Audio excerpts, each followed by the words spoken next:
We're going to look at a story in the Bible, Luke chapter 7. We're going to interrogate it, look at what some commentators say, but we're also going to look at it dramatically and see as we bring it to life dramatically and throw in some of these thoughts and insights that various different scholars have got, whether we can experience it in a way that we might not have experienced it before. And it's a story of a woman who comes and anoints Jesus' feet in a Pharisee's house. The Pharisee gets annoyed with this woman. Some people say, oh, this is Mary Magdalene because she's mentioned later, or some say it's Mary Bethany because similar story in John's Gospel. We're going to simply see this, it could be any person, but we'll see also how this might relate to individuals or even a story of a whole city. So I need your help to help direct this thing. So I've got I've just asked these guys. My team, Nigel from Bible Society, Frank, evangelist in Stoke-on-Trent, Andy from CAP, Natasha, my dear friend from Stafford, from home. Okay, so it starts like this. In verse 36, one of the Pharisees kept on asking Jesus to eat with him, or kept on strongly asking is what it means. So you're Jesus, okay? You've just raised someone from the dead, so that's pretty cool. You're a Pharisee called Simon, we find out. So why do you want him to come and eat with you? Well, he's just raised someone from the dead. Okay. You want star quality in your house. Okay, yeah. So there's nothing better than a raising from the dead situation. So okay, so what you do is how do you strongly beg then? Just show us that, Nigel. How would Nigel strongly beg? Okay, so strongly beg, you're trying to get him to your house. Okay, so You're in your house. Yeah. You've got this party. I need, by the way, a couple of more Pharisees. Sorry.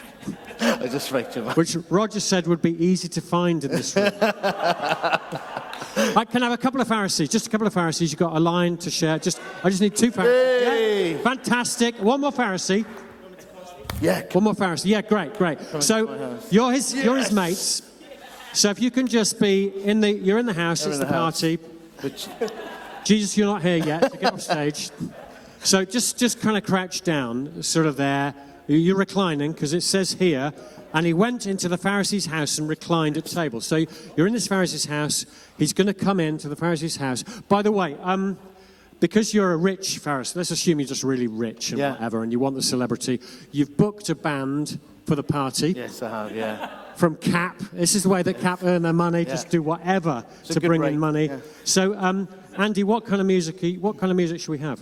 I don't know. If you're at Simon the Pharisee's house, what sort of music's going to happen at the party? Come on, give me an idea. What's Andy going to play? Reggae. Okay, can you... So we got... Okay, so this is the party. You're really enjoying yourself, aren't you? All three. You're really enjoying yourselves. It's great. And it says that... he went into the Pharisee's house and reclined at table. So you go into the Pharisee's house.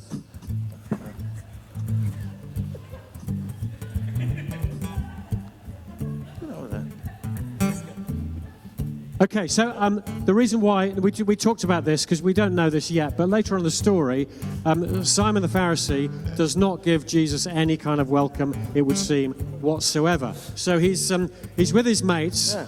Jesus comes into this party, and what did you do there? What did you do? You just what did you do with your hands? Just go. I'll be with you in 5 minutes. We'll be with you in 5 minutes, okay. Just chill out over there. Yeah. So, Jesus, how do you feel about coming into a house and...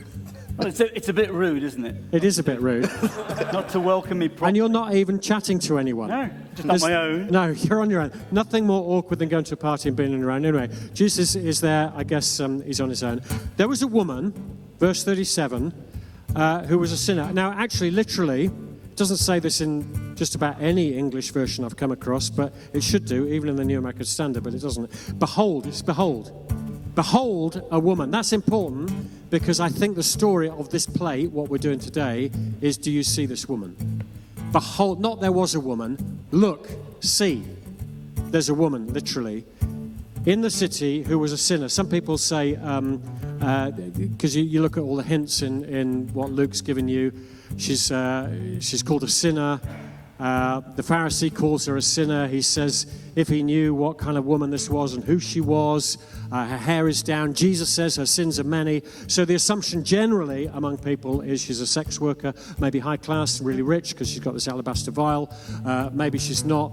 She's a sinner, and a sinner, whether a sex worker or not, she's an outcast. She's fraternizing with the enemy. She's not doing things according to the code, I guess. I found one person who was doing an interfigural reading of this, and it said that just before, there's this story of Jesus raising the widow of Nain's son. The widow of Nain is in the city gates, and she is weeping and weeping and weeping. And in the city where a woman weeps, that takes you back to this image in Lamentations chapter 1, where daughter Zion is weeping for her lost children. And then later on, just a couple of verses later, Jesus talks about the children singing a dirge, singing a lament. And so this commentator said that kind of reminds us too of this Lamentations, this kind of woman there. And then in the next verse, there is Jesus talks about the Proverbs woman who is vindicated by her children. You've got these kind of hints. Jesus himself says her sins are many, and Lamentations 1 verse 5 says her sins are many. You've basically got a woman in Lamentations chapter 1 who is crying and crying and crying because she's been totally abused and because she's sinned. She's exposed her nakedness. All her lovers have deserted her. All the priests have deserted her. All her elders have deserted her.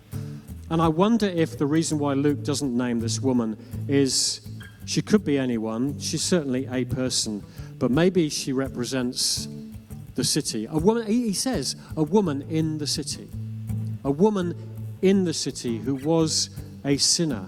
And so you've got all these little echoes of what is going on back in Lamentations when Zion itself is completely bereft. And there is a woman who everyone mocks, and this guy's going to mock her and shouts at her. So here you've got this woman who somehow, so she comes in.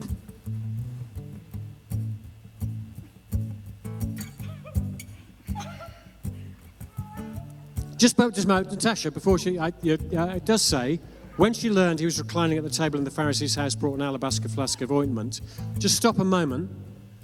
I don't know when. It also says, Jesus, you say later, that ever since I arrived here, she's not stopped kissing my feet.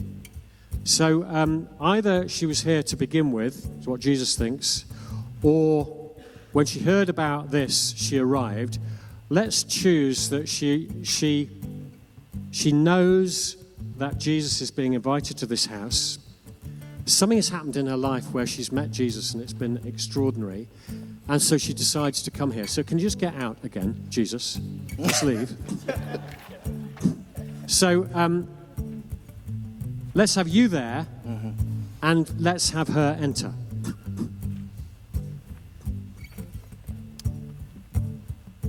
What's this woman doing here? Okay, Simon, you say later that you're disgusted with Jesus for letting her touch him. How come you've let her into your house? Well, I'm kind of thinking that she might have something on me or on one of my friends.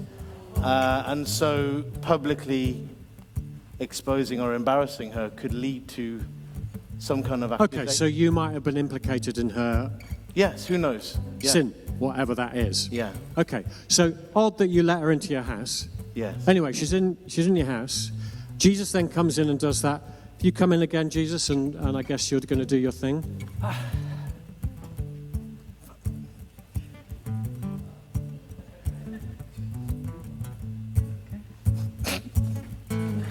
And then it says, and standing behind him at his feet, weeping.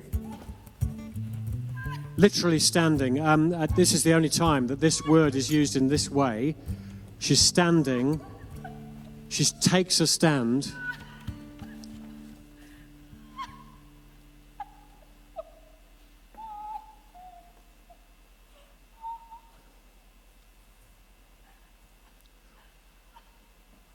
What does that look like? Did you notice that everything You guys went all quiet. Andy, how come you were playing some reggae? What happened? I've never played reggae before in my life. It just got really awkward, right? Why? Oh, you at a party, it's vibing, and then this woman comes in and starts crying, and the whole dynamic shifted, and the whole attention shifted, and it was just, really awkward. I felt that in the room. Did you feel that in the room then? She's standing up. They're all reclining. And if we take it literally that she was standing, then she's much higher and she's just crying her eyes out. Natasha, can you just do it again? Just stand again. And just cry. And then let's just watch that. So just be doing your music.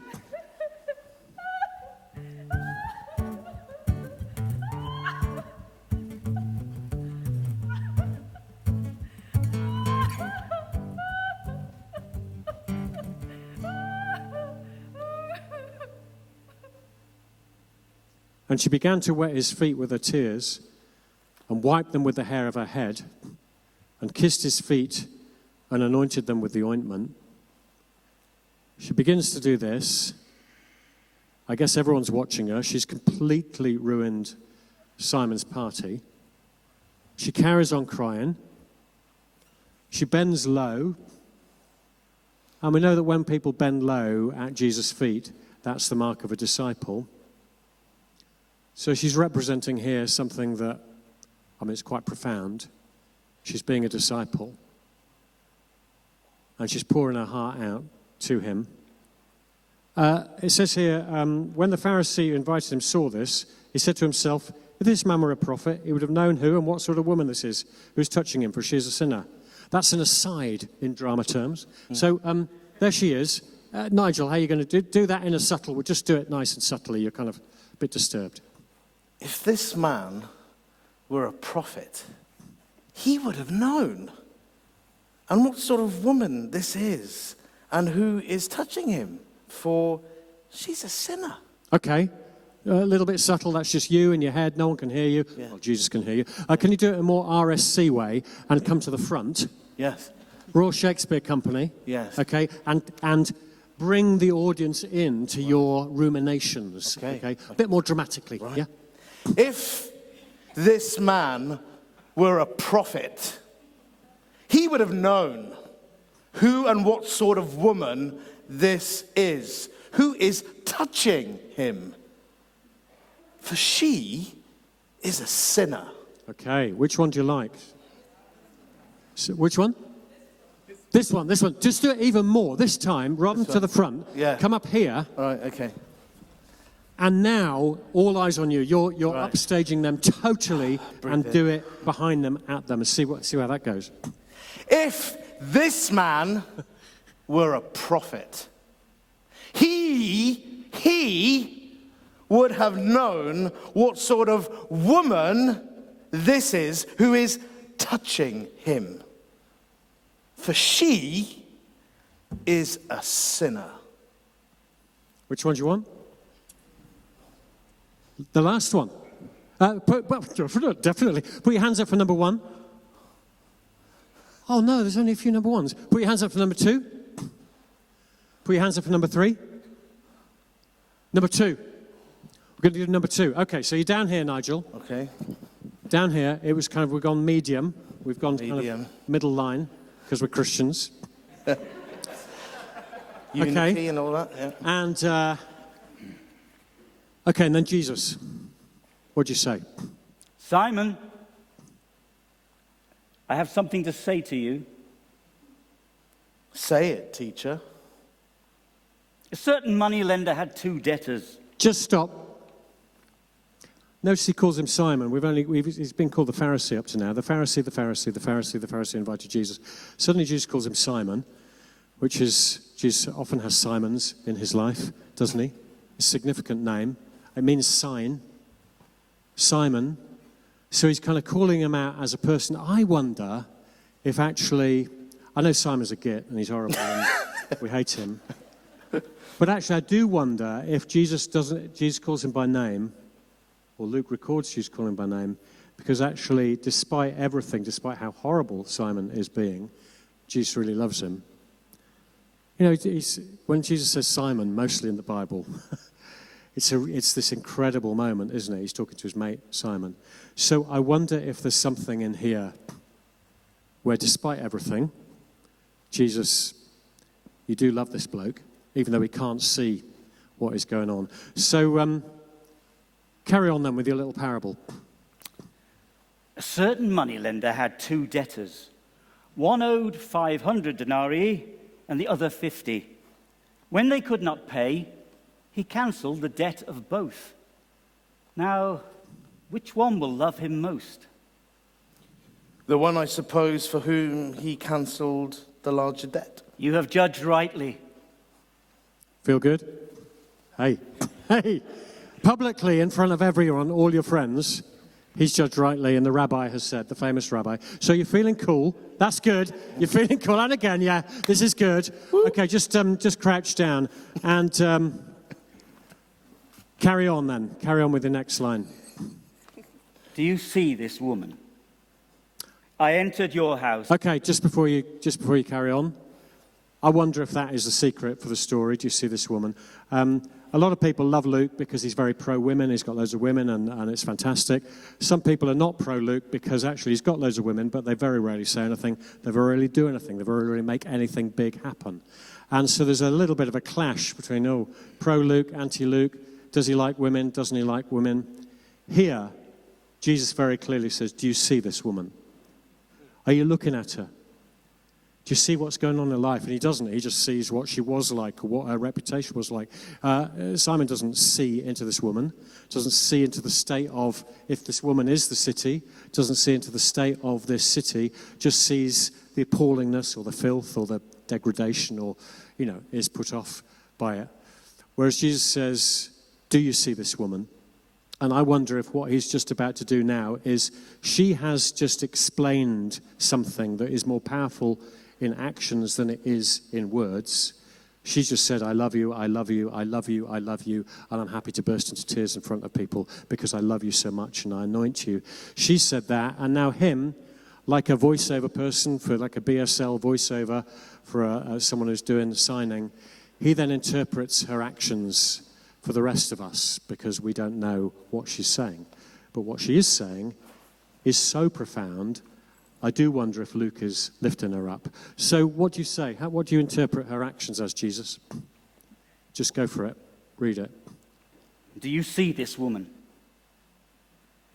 I entered your house. You gave me no water for my feet, but she has wet my feet with her tears and wiped them with her hair. You gave me no kiss, but from the time I came in, she has not ceased to kiss my feet. You did not anoint my head with oil, but she has anointed my feet with ointment. Therefore I tell you, her sins, which are many, have been forgiven. For she loved much. But he who is forgiven little loves little.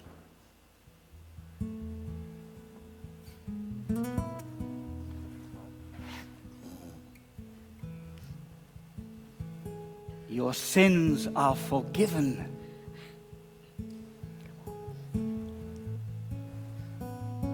Your faith has saved you. Let's go in peace. Okay, just stop there. Just stop there. That's very different, isn't it, from the weeping? What is going on there? She has been, there's different readings of how, when you look in the English versions, it looks like, she's been forgiven because she loved much. That is not Luke's Jesus. Luke's Jesus is he extends mercy whether we like him or not, and then, because of that mercy, we then love. That's probably the best way of reading this. She loves because she's been forgiven. And she has been forgiven. At some point, she was forgiven, and it so overwhelmed her. She's broken into this. She's completely ruined. She's disrupted the party. She's entered into this space, and she's poured her heart out to Jesus. And Andy just started playing some music. Andy, that was because you'd read Lamentations 1, hadn't you? Just say a bit about the music. Just that there's this real coming together of that brokenness leading into that the place of restoration. There's a line in Lamentations 2 which says that talking of daughter Zion, saying that your wounds are as deep as the sea. Who can heal you? And it throws out this question, and it's marked that this daughter is abandoned, discarded, ashamed, and this is sense of personhood that's been broken. Also in chapter 2, it talks about how they've done away with the mercy seat, and this is kind of abandonment of the place where God would dwell. And so there's a brokenness of connection as well and relationship. And so just kind of wanted to start with something that felt quite discordant and kind of out of kilter, but then moving to something that felt more ascending. There's something progressive happening. There's something enlivening happening. And so just wanted to kind of tell that story a little bit with the music as well. Brilliant. How about we run it from the start to the finish? Now we know kind of what's going on. We've got some insights from various different psychological insights from our actors and stuff from Andy. Let's watch just run the whole thing without me reading it. Yeah? So Pharisees, you kind of go off out of the house to begin with, so that Simon can beg Jesus to come to his house. Okay, all right, thank you. I will. Thank you.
If this man were a prophet, he would have known who and what sort of woman that is, who is touching him, for she is a sinner.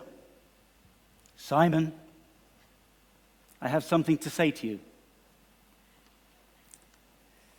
A certain moneylender had 2 debtors. One owed him 500 denarii, the other 50. They were unable to pay, and he cancelled their debt. Which one loved him the most?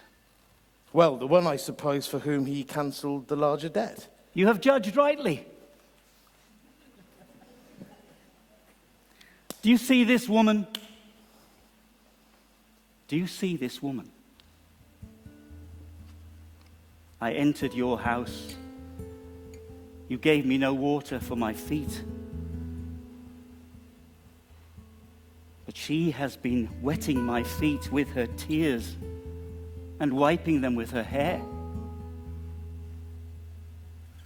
You gave me no kiss, but from the time I entered, she has been kissing my feet. You did not anoint my head with oil, but she is anointing my feet with ointment. Therefore I tell you, though her sins are many, they are forgiven. For he who is forgiven little loves little.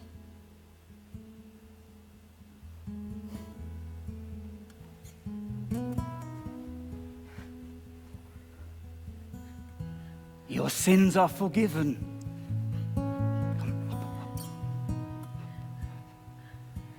Your faith has saved you. Now let us go in peace.